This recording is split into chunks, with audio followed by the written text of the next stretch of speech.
네, 안녕하세요. 오랜만에 책 이야기 영상으로 찾아왔습니다.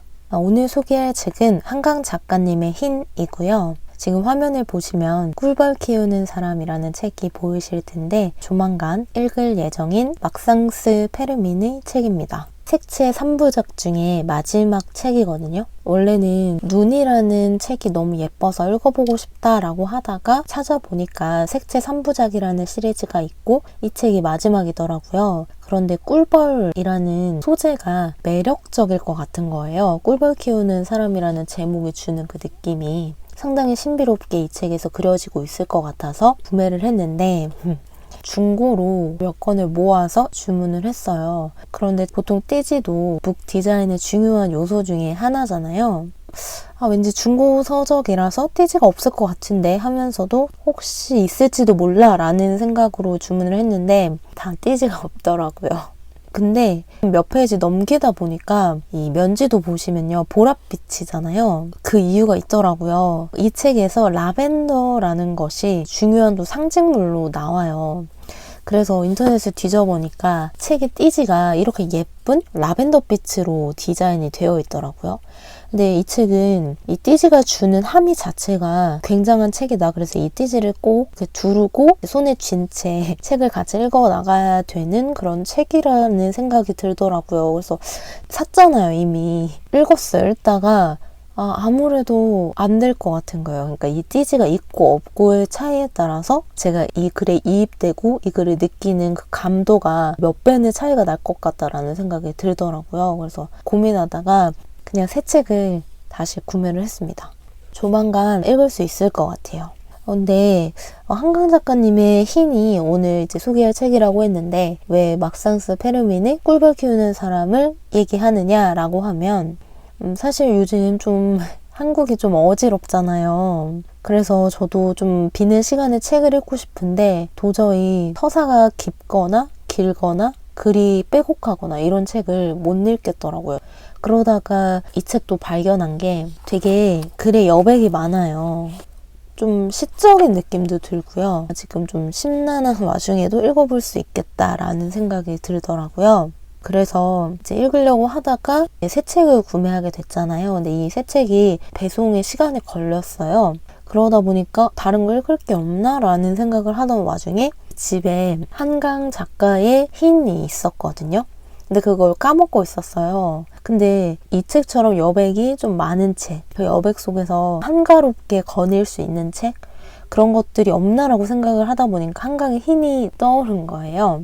그래서 읽기 시작했는데요.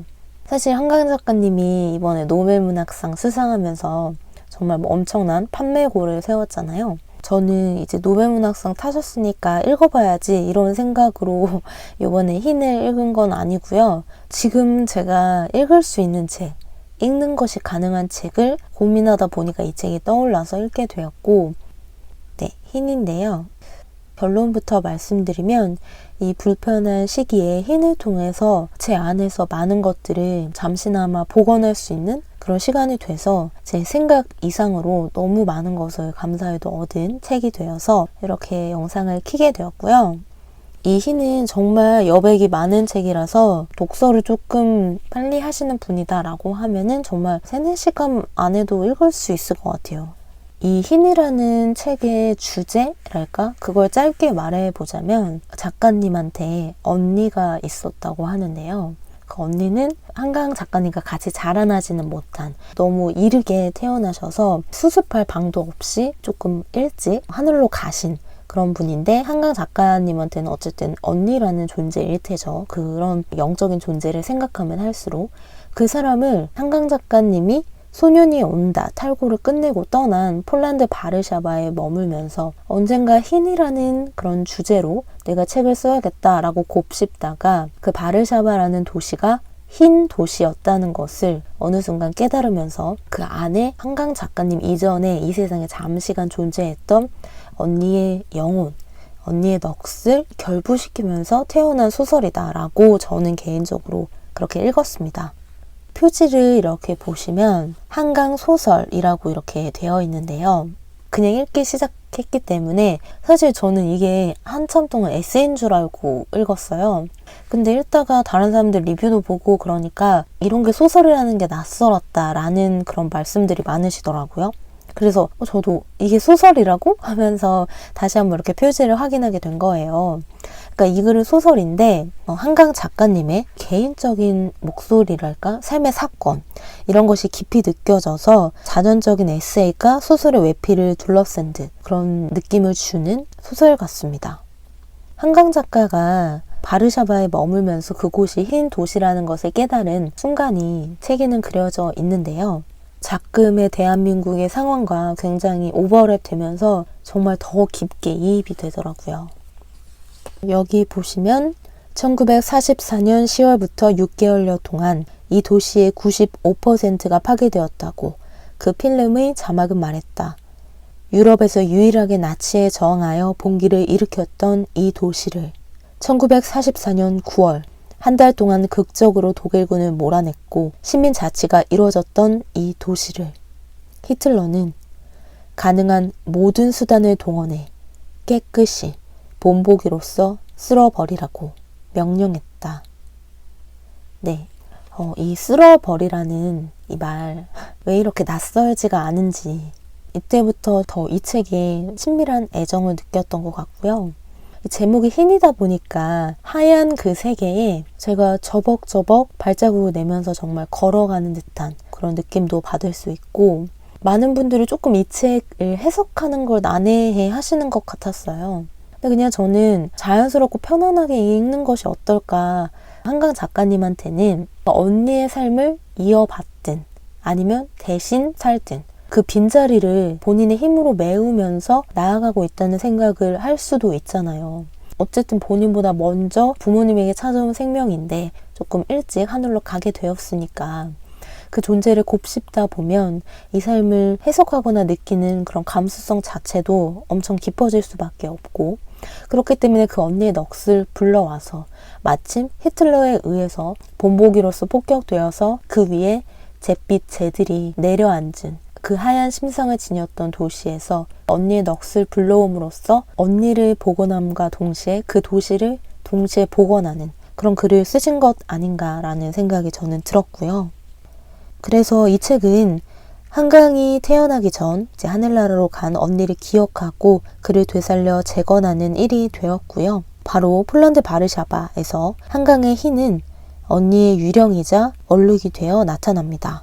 히어스나 잿빛으로 무너진 건물들의 잔해 속에서 흰을 복귀시키는 시도를 시작하는 것이죠. 다시 한번 망자를 살리기 위해.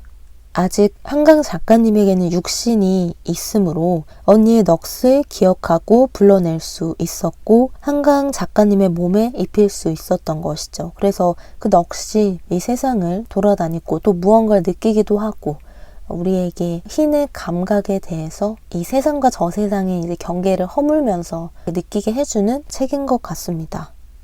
한강이 언니로 되살아날 수 있었던 이유는 무엇일까 생각해 보았는데요.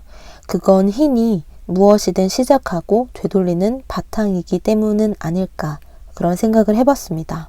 어둠으로든 빛으로든 향할 수 있는 삶에서 작가님은 어둠과 빛을 동시에 응시하는 일을 멈추지 않는데요. 그렇기 때문에 이미 어둠으로 사라진 언니를 복원해 이 글을 완성한 것이죠. 책의 말미에 보면 평론가 권희철 선생님이 해설이 또 실려 있는데요. 그 해설도 한강 작가님의 작품 세계 전체를 조망한 해설이긴 하지만 저는 되게 감명 깊게 읽었고요. 흰을 어떻게 말씀하시냐면 가장 근본적인 차원이자 궁극의 가능성의 심층이라고 표현하세요. 그래서 무언가를 이제 복원하고 다시 복귀시키는 그런 바탕이 될 수 있는 것이죠. 지금 이 혼란한 대한민국의 상황에서 사실 제가 긴 글, 빼곡한 글을 읽기가 힘들어서 이렇게 여백이 많은 글을 찾았다고 말씀드렸는데 제가 이런 글을 또 상당히 좋아하기도 해요. 그래서 어떻게 보면 그냥 단순히 긴 글 못 읽겠어 라고 해서 선택을 한 것도 있지만 저는 이렇게 여백이 많은 글들이 가진 그 시적인 응축성이 엄청난 힘을 발휘한다는 것을 알거든요. 그래서 그런 것을 믿고 이런 책들을 떠올려서 이렇게 읽게 된 것도 있는데 제 생각보다 더 강한 힘을 내포하고 있었고 저는 더더욱 생각한 게 우리가 살다 보면 좀 회의감 같은 게 들 때가 많잖아요. 좀 너무 보편적이고 그리고 당연한 것들이 무시되는 그런 세상의 한편들을 이제 보게 되면서 괜스레 그러니까 안 봤으면 몰라도 봤음으로 좌절할 수밖에 없는 순간들이 많은데, 그래서 저는 이런 소설이나 시 같은 것들의 존재가 너무너무 감사하고 강력하다는 생각이 드는 게, 그럴 때일수록 우리에게 아름다움이란 무기가 있다는 것이 얼마나 감사한가 그리고 위대한가라는 생각을 다시 한번 이 한강의 흰을 통해서 할 수 있었고요. 한강의 흰이 저를 회복시켜 주었고, 물론 아직 끝나지 않았지만 이 흰의 복원력이 얼마나 대단한지 느꼈어요. 그래서 이 흰의 복원력을 기억하고 그리하여 되살아난 흰의 지침을 기억하자, 함께 기억하자라는 의미로 이 책을 소개해 봐야겠다라고 생각하게 되었습니다. 흰의 지침이란 간단하게 얘기하면 힘을 내자는 그런 말이 아닐까? 뭐든지 우리는 새로운 바탕으로 가서 다시 시작할 수 있고, 그것이 삶이고 그것이 삶과 죽음을 포괄하는 인생의 기나긴 항로에서 늘상 반복되는 일이 될 수 있으므로 우리가 좋은 바탕, 좋은 회복력의 본질을 갖자, 그런 음성을 이 책을 통해서 들을 수 있었던 것 같습니다. 삶과 죽음은 다른 면이 아니라 삶과 죽음에 있는 그 길목에 바로 시작과 복원의 가능성인 흰이 존재하고요. 두 세계가 연결되어 있기 때문에 망자, 그러니까 역사가 우리 산자의 삶을 계속해서 간섭하는 것이겠죠. 그것이 또 이 삶을 다시 새롭게 시작하는 바탕이 되기 때문에 두 세계는 연결되어 있다라는 생각이 들고요. 살아있는 인간이 또 죽음을 계속해서 인식하는 한 우리는 고민해야 하는 것 같아요. 이 흰을 어떻게 채울 것인가, 그리고 이 흰의 복원력으로 세상에 무엇을 복원시킬 것인가를. 모든 것이 쓸려가 버리기 전에 이 흰을 읽게 되어서 다행이고요. 또 아직은 많이 힘든 시기이지만 그래도 대한민국이 사실 복원력은 살아 있었죠. 그런데 그것을 누군가 무자비하게 검은 바탕으로 채우려 할 때 그 찰나의 순간을 빼앗기지 않고 복원을 할 수 있었던 그 일촉즉발의 상황에서 아직 나아갈 관문은 많지만 무사히 그 순간을 헤쳐나올 수 있었던 것에 대해서도 좀 다행스러운 그런 감사한 마음이 들고요. 대한민국의 2024년 12월은 특히 더 힘들었지만 아파도 무력해져도 다시 복원해 가면서 우리도 흰처럼 살아가자, 이런 말씀을 한번 전해보고 싶습니다. 그럼 다음에 또 만나요.